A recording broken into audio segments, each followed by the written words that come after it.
کرو، غسل کفن کا انتظام کرو. آپ ادھر گئے، آپ نے جب غسل کفن کے لیے کوشش کی تو لوگ کہنے لگے آپ کدھر آ گئے، یہ تو بڑا گناہ گار، بڑا بدکار اور زمانے کا بیکار شخص ہے، آپ اس کا جنازہ پڑھنے آئے ہیں. بہرحال آپ نے وہ سارا کچھ کر دیا. پھر اللہ سے کہا کہ یا اللہ بندے تو یہ کہہ رہے ہیں تیرا نافرمان تھا، گناہ گار تھا، اور تو فرماتا ہے تیرا ولی. اللہ نے فرمایا موسیٰ بات یہ بندے سے بات تو صحیح کر رہے ہیں، یہ جو کہہ رہے ہیں نا یہ سب ٹھیک کہہ رہے ہیں، مگر بات یہ ہے کہ اس بندے نے مرنے سے پہلے جب اس کی وفات کا وقت قریب آیا نا تو 5 کلمات کے ذریعے اس نے مجھے پکارا، اے موسیٰ میں نے ان 5 کلموں کی وجہ سے اس کی مغفرت فرما دی. حضرت موسیٰ نے کہا یا اللہ مجھے 5 سینٹنس بتا دے، مجھے وہ 5 کلمات بتا دے کہ صدیاں گناہ کر کے اتنے بڑے گناہ گار کو صرف 5 کلموں کے لیے بخش دیا تو نے. اب ذرا ان 5 سینٹنس کی خوبصورتی، ڈیپتھ اور اللہ سے کنیکٹیوٹی سمجھیے گا. کاش یہ بات سمجھ آ جائے کہ توبہ کہتے کس کو ہیں، اللہ سے کنیکٹیوٹی کسے کہتے ہیں. ہم کانوں کو ہاتھ لگانا یا اللہ میری توبہ، ہمارے تو اسٹائل ہی دوسرے ہیں نا.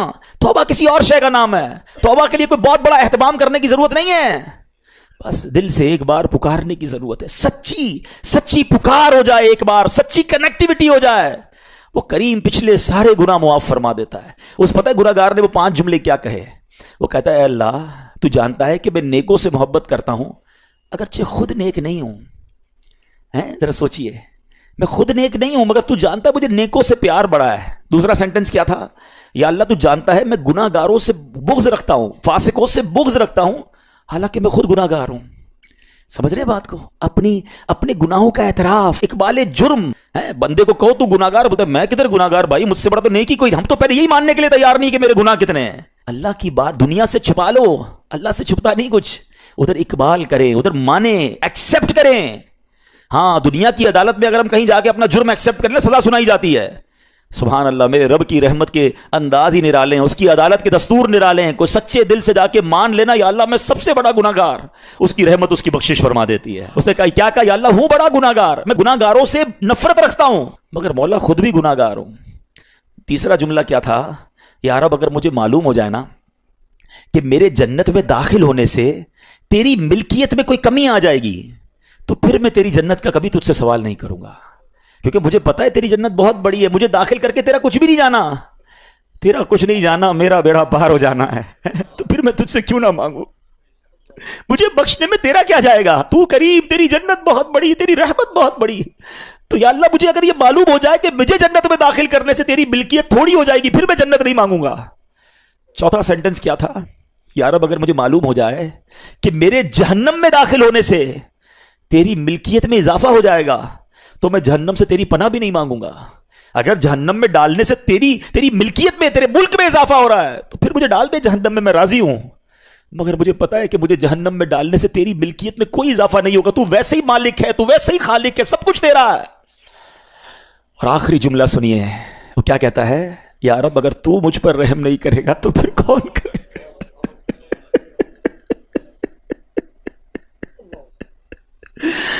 اگر اللہ رحم نہیں کرے گا تو کون کرے گا؟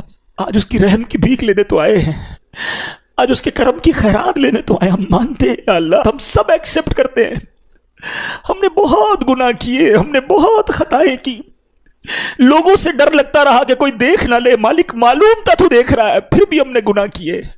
دروازے بند کر کے گناہ کیے، لائٹ آف کر کے گناہ کیے، علاقے تبدیل کر کے گناہ کیے. ہم سب مانتے ہیں مولا، مگر یہ پتا ہے ہمیں بخش دے گا تو تیری رحمت میں کمی نہیں آئے گی، تیرا جائے گا کچھ نہیں.